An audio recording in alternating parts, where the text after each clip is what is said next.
नमस्कार, Haryana eight 9 PM news channel में आप सभी का स्वागत है। आइए आपको कराते हैं खबरों से अपडेट। प्रताप कॉलोनी में कार की टक्कर से महिला की मौत मामले में मृतक महिला अनीता के परिजन खरखुदा ASP मयंक गुप्ता से मिले और इस मामले में उचित कार्यवाही की मांग की। 2 दिन पहले कार की टक्कर के बाद महिला की मौत हो गई थी। इस मामले में मृतक के भाई यशपाल के बयान पर रिटायर्ड DSP व उसके लड़के के खिलाफ मामला दर्ज किया गया था। शिकायत में पुरानी रंजिश रखकर यह वारदात करने का भी आरोप लगा है। बुधवार को तीसरे दिन मृतक अनीता के शव का पोस्टमार्टम करवाकर शव को परिजनों के हवाले किया गया। इसके बाद उसका अंतिम संस्कार किया गया। परिजनों के मुताबिक उनकी पहले भी कहासुनी हो चुकी है। रोहना गांव के ग्रामीण एकत्रित होकर इस मामले में उचित कार्यवाही की मांग को लेकर खरखुदा SP मयंक गुप्ता से मिले। इससे पहले मृतक के परिजन उचित कार्यवाही की मांग को लेकर दिल्ली चौक पर शव रखकर मांग करने की चर्चा कर रहे थे, जिसके बाद पुलिस द्वारा उन्हें उचित कार्यवाही का आश्वासन दिया गया और उनके आश्वासन को मानते हुए मृतक अनीता का अंतिम संस्कार किया गया। शव को सड़क पर नहीं रखा गया। अनीता की मौत के मामले में पुलिस जांच कर रही है। वे खुद मौके का मुआयना करेंगे और सभी पहलुओं पर जांच करेंगे। इस मामले में जो भी दोषी होगा उसके खिलाफ कानूनी कार्यवाही की जाएगी। पीड़ित को हर हाल में न्याय मिलेगा। दोषियों पर कानूनी कार्यवाही की जाएगी। Doctor Mayank Gupta, ASP Kharkhoda. असली बात यह है जी, हमें तो न्याय मिलना चाहिए और न्यू है, हम ये भी नहीं चाहते किसी का गलत हो जाए, लेकिन हमें तो न्याय मिलना चाहिए, सुरक्षा मिलनी चाहिए। भेदभाव नहीं होना चाहिए जी, बिल्कुल भी। न्यू देखो, हमारी बहन तो चली गई, लेकिन जो दोषी है उसको भी तो कुछ न कुछ सजा मिलनी चाहिए ना।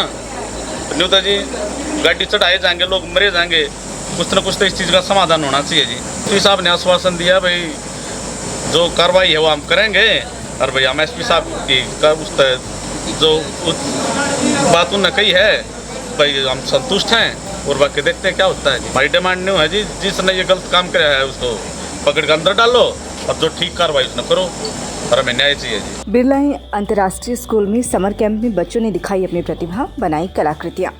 बुधवार को बिरला इंटरनेशनल स्कूल में समर कैंप के दौरान छात्र छात्राओं को हुनरमंद बनाने के लिए कैंप लगाया। 10 दिवसीय समर कैंप में बच्चों ने उत्साहित होकर भाग लिया व अपनी प्रतिभा का प्रदर्शन किया।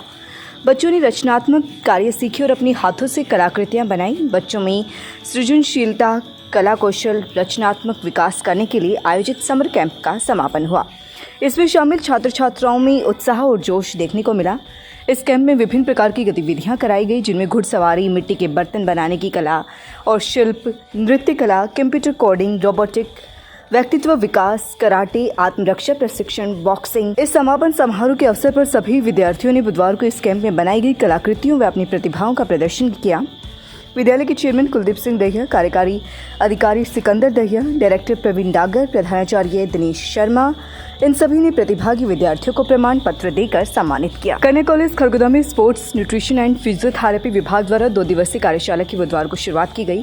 कॉलेज प्राचार्य डॉक्टर सुरेश बुरा की अध्यक्षता में आयोजित इस कार्यशाला का सरस्वती मां के समक्ष दीप प्रज्वलित कर शुभारंभ किया गया। नोडल अधिकारी डॉक्टर प्रमिला ने इस कार्यशाला में महिलाओं की स्वास्थ्य संबंधी समस्याओं पर विचार रखने वाले विशेषज्ञों कार्यशाला के बारे में छात्राओं को जानकारी दी है। PGIMS रोहतक से असिस्टेंट प्रोफेसर मेघा मुख्य वक्ता ने महिलाओं की समस्याओं, विशेष रूप से गर्भावस्था के दौरान होने वाली परेशानियों और सावधानियों के बारे में बताया। पहले सत्र में acupuncture MD doctor Yogesh Kumar ने एक्यूप्रेशर एक्सरसाइज के बारे में छात्राओं को जानकारी दी। उन्होंने बताया कि एक्यूप्रेशर विधि द्वारा कैसे इलाज किया जाता है और यह कितना फायदेमंद है। दूसरे तकनीक सत्र में हड्डी रोग विशेषज्ञ डॉक्टर रेणु पाराशर ने औरतों में कमर व घुटनों में होने वाले दर्द व उनके इलाज के बारे में बताया। तीसरे सत्र में डॉक्टर सुमन, असिस्टेंट प्रोफेसर, कन्या कॉलेज ने role of physiotherapy in health problems विषय पर अपने विचार रखे और थेरेपी विधि से महिलाओं को किस प्रकार स्वास्थ्य लाभ प्राप्त हो सकता है, इस बारे में जानकारी दी। इस अवसर पर संयोजिका Suman, doctor Yogita, vocational course incharge Sumit, प्रशिक्षक प्रवीण, राजवीर, अमित, शालू, रिंकी, डॉक्टर दर्शना व सोनिका आदि मौजूद रहे। नेहरू युवा केंद्र सोनीपत के तत्वाधान में युवा संगठन के सहयोग से खरखुदा बाईपास पर 50 पौधे रोपित कर पर्यावरण जागरूकता कार्यक्रम मनाया गया। युवाओं को प्रेरित करते हुए नेहरू युवा केंद्र के जिला समन्वयक नवीन गुलिया ने कहा कि 5 जून से 11 जुलाई तक 3000 पौधे लगाने का लक्ष्य निर्धारित किया गया है। खरखुदा की चारों तरफ बने बाईपास पर प्रतिदिन 50 पौधे रोपित करके लक्ष्य को पूरा किया जाएगा। इस तरह से जिले के प्रत्येक ब्लॉक में पौधारोपण करने का लक्ष्य निर्धारित किया गया है, जिसकी शुरुआत खरखुदा ब्लॉक से शुरू की गई है। इस पौधारोपण कार्यक्रम का समापन गोहाना ब्लॉक में किया जाएगा।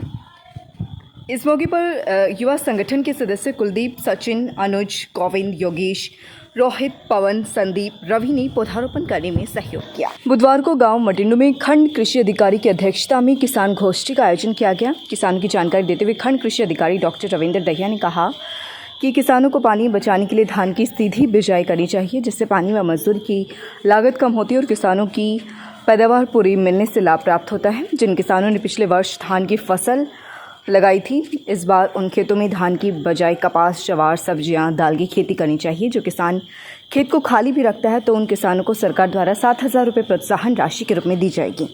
किसानों की योजना के तहत पंजीकरण कराना आवश्यक है। जिन किसानों ने कपास की बिजाई की है उन्हें 3,000 व धान की सीधी बिजाई करने के 4,000 प्रति एकड़ पंजीकरण के बाद प्रोत्साहन राशि दी जाएगी। जिन किसानों को प्रधानमंत्री किसान सम्मान निधि योजना के तहत लाभ मिल रहा है वह किसान KYC करा ले। तीनों स्कीमों के पंजीकरण 30 जून तक कराकर किसान लाभ ले सकते हैं। इस मौके पर कृषि विकास अधिकारी दीपक शर्मा, सुपरवाइजर रघुराज, अंकित, अनिरुद्ध, मंजू पाराशर, ATM दीपक दहिया, दीपक धीमान द्वारा किसानों को अन्य जानकारियां दी गई। शहर के खांडा मार्ग पर स्थित सती माता धाम के बाहर बुधवार को श्रद्धालुओं ने छबील लगाकर राहगीरों को पानी पिलाया। सती माता धाम को लेकर क्षेत्र में गहरी आस्था है और काफ़ी संख्या में श्रद्धालु मन्नतें मांगने के लिए धाम पर पहुंचकर मत्था टेकने पहुंचते हैं। इस आस्था के चलते ही बुधवार को शहर वासियों ने एकत्रित होकर धाम के बाहर मुख्य मार्ग पर छबील लगाकर लोगों को मीठा पानी पिलाया। इस दौरान सुनील गर्ग, श्यामलाल, प्रभात, शिवकुमार, मनीष गर्ग, अनिल गर्ग, गौरव, बंसल, राजेंद्र प्रसाद गर्ग व धर्मपाल गर्ग आदि मौजूद रहे। सोनीपत के ट्यूलिप अस्पताल में शुरू हुई वर्ल्ड क्लास फैसिलिटी, मरीजों को हो रहा फायदा। सोनीपत के ट्यूलिप अस्पताल में वर्ल्ड क्लास अत्याधुनिक मशीनों के माध्यम से मरीजों को सुविधाएं देनी शुरू हो चुकी हैं, जिससे चिकित्सकों को अपेक्षाकृत अधिक सुविधाएं उपलब्ध होने से मरीजों का इलाज भी काफ़ी बेहतर हो रहा है। 9th कक्षा का विद्यार्थी हूँ। मैं टाइकवांडो गेम करता हूँ। हमारे कोच साहब का नाम देवराज मलिक है। ये हमें अच्छी प्रैक्टिस कराते हैं सुबह शाम 2-2 घंटे। पढ़ाई में खेल कुछ रुकावट नहीं है, पढ़ाई भी अच्छी रहती है और खेल भी अच्छे होते हैं। लगातार खबरों से बनी रहने के लिए चैनल को लाइक, सब्सक्राइब और शेयर जरूर करें। धन्यवाद।